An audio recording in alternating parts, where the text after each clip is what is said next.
I've been born and bred in England, in Stoke-on-Trent in Cobridge, and all the community knows me. And they will know, if you ask them, they will know, like these labels what they put in on, like terrorist, this, that, they will know I know terrorist. Usman Khan, a 28-year-old man from Staffordshire, is the suspect behind yesterday's London Bridge knife attack. He was an Islamic terrorist.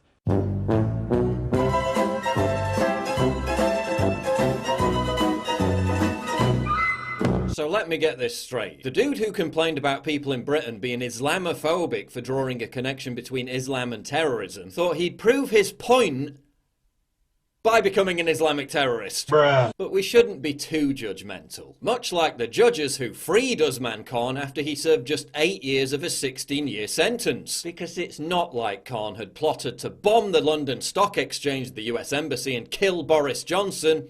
Is it? Oh. But it's not like they freed him despite Khan being upgraded to a Category A prisoner after he made threats against senior prison staff. Is it? Oh. But it's not like Khan's would-be accomplices in his plot to bomb the US Embassy and the London Stock Exchange are back on the streets of London. Is it? Oh. But again, don't be too judgmental. I know terrorist. Just because he stabbed a bunch of people and was wearing a decoy explosives vest, was it really necessary to shoot him? Well done to the public and the police on the fast response on London Bridge, but was there any need for the police to kill the man? They could have easily arrested him, but murdered him instead! State murder doesn't sit well with me. Everyone already knows the shooting was clearly reckless and unnecessary. He could easily have been arrested. Yeah.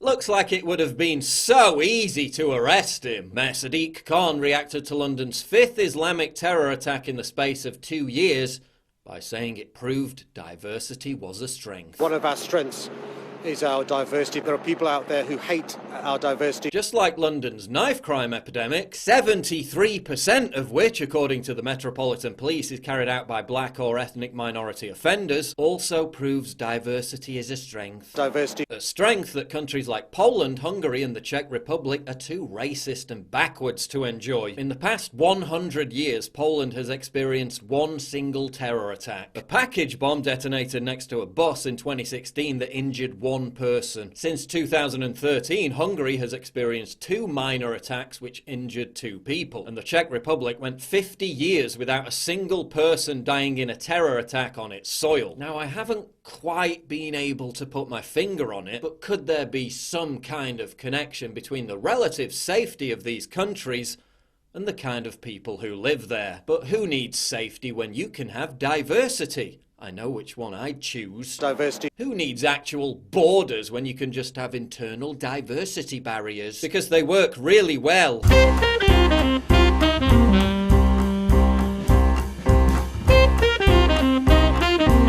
Whichever European city you go to these days, Britain included, all of its public buildings and major infrastructure are positively surrounded by bollards and steel barriers. Yet at the same time, the governments of these countries have never taken a more lax attitude to the place where bollards or similar security might be more usefully deployed. That is along what we used to call a border.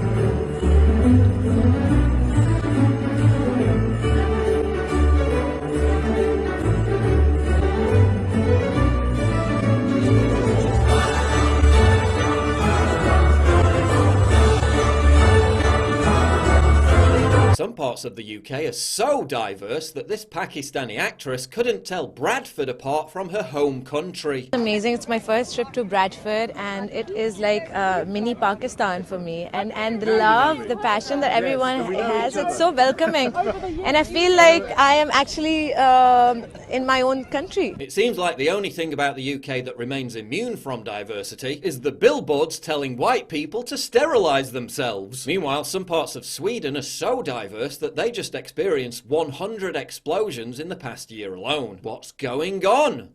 Not enough diversity? The former president of the Austrian Supreme Court said that Muslim men's lack of respect for women's rights was a price worth paying for diversity. She told potential female victims of this mindset, just get over it. Nein, aber wenn der nicht straffällig wird, also wenn der niemanden umbringt, nicht stiehlt oder Drogen dealt, wenn aber hier unsere Werte nicht anerkennt, also er ist gegen die Gleichberechtigung der Frau, ja gut, das werden wir verschmerzen können, nicht? Wenn Ich weiß die es Ehe aber arbeitet. Wir werden es verschmerzen können, vielleicht seine Tochter nicht. Das kann schon sein. Ich kann sich ja dagegen wehren. Verschmerzen. Aber ich meine, man muss da am Boden bleiben. Ne? Das ist nicht so ein Problem, dass wir sagen, ja, wir können mit dem überhaupt nicht zurechtkommen.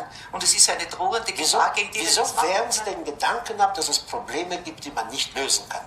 Sagen Sie mal bitte, wieso glauben Wir Sie... müssen damit leben. Da müssen wir es akzeptieren, dann müssen wir damit leben. Ja. British Labour MP Naz Shah shared a Twitter post which said that abused girls sex trafficked by Asian grooming gangs just need to shut their mouths for the good of diversity. What baffles me is that despite believing so vehemently that diversity is a strength, left-wing politicians reside in the least diverse areas possible. As Tucker Carlson said, our leaders are for diversity, just not where they live. Now let's consider how the other half lives, the people who are making these decisions about immigration and demographic change.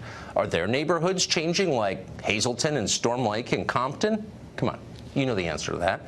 LA County is now overwhelmingly Hispanic, but not upper-income Malibu, where the famous liberals live, where everybody supports these changes. Malibu is still 80% white, 87% white, actually. New York City, diverse place, of course, but not in Michael Bloomberg's neighborhood. His zip code is 82% white. It's less than 5% Hispanic. It's still 1985 where Michael Bloomberg lives. It probably always will be. That's the point. Same with Barack Obama's neighborhood here in Washington. That zip code is less than 8% Hispanic. Meanwhile, just across the river in the suburbs in Virginia, more Spanish speaking every year. Obama loves that. He just doesn't want to live near it. Diversity for thee, but not for me. The majority of the ISIS terrorists who carried out the Paris massacre entered Europe as migrants or refugees. ISIS even bragged about this in their own magazine. At its height, there were more British Muslims in ISIS than British Muslims in the British Army. But the question remains, are Islamist terrorist attacks in Britain, and indeed across Europe, a price worth paying for the benefits we get as a country from Muslim immigration? The benefits that I don't think anyone can deny are incredibly lengthy and are listed here. Some biased, disgusting right-wing propaganda institution did a massive study that took 1,001 data points from 87 different studies, which concluded, and get this, that diversity wasn't a strength. Seeking to answer whether continued immigration and corresponding growing ethnic diversity was having a positive impact on community cohesion, the study found the opposite to be the case. The researchers concluded we find a statistically significant negative relationship between ethnic diversity and social trust across all studies. What bigoted, hateful, Islamophobic, fascist institution could possibly have been behind such a study? It was the University of Copenhagen in Denmark. Oh. Diversity. Borders didn't stop Usman Khan. He was a supposedly integrated citizen, a son of Pakistani immigrants. Being convicted of a terrorist plot to literally blow up the US embassy didn't stop Usman Khan because of our weak prison sentencing system. What eventually stopped Usman Khan was a combination of brave citizens, fire extinguishers, and a narwhal tusk. The use of fire extinguishers and narwhal tusks will now be classified as racist and offensive weapons. I know terrorists. Moments before the attack, the terrorist was attending a conference about the rehabilitation of prisoners, and one of his victims wrote his dissertation on the overrepresentation of black and ethnic minority males in the prison system. Males like the terrorist who went on to kill him. In the days after the attack, the victim's father insisted that it was an insult to the victims to politicize the attack. A response we don't seem to hear whenever a white supremacist carries out an attack, where the reaction is always to immediately politicize it. Back in 2017, the victim's father revealed how his son, quote, loved diversity. This is all beginning to have a familiar ring to it. 19-year-old Maria Landenberger, raped and strangled to death by an Afghan migrant in Germany. Her parents responded by asking well-wishers to donate money to a migrant charity. 20-year-old Molly Tibbetts, killed by an illegal immigrant from Mexico. Her father responded by telling people not to be racist. During the 6 weeks he spent in Iowa while authorities searched for his daughter, he ate at a number of Mexican restaurants, remarking,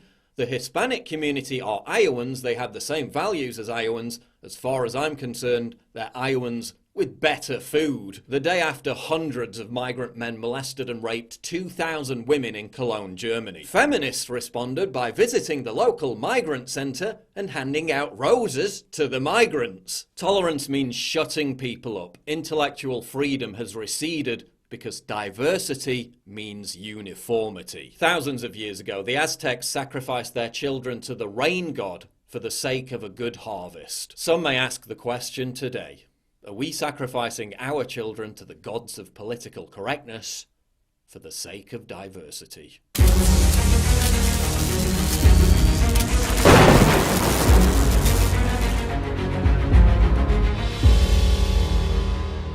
It's absolutely crucial for you to help me fight the war on free speech by supporting me via Subscribestar, link in description, and also signing up for my free newsletter at summit.news/newsletter.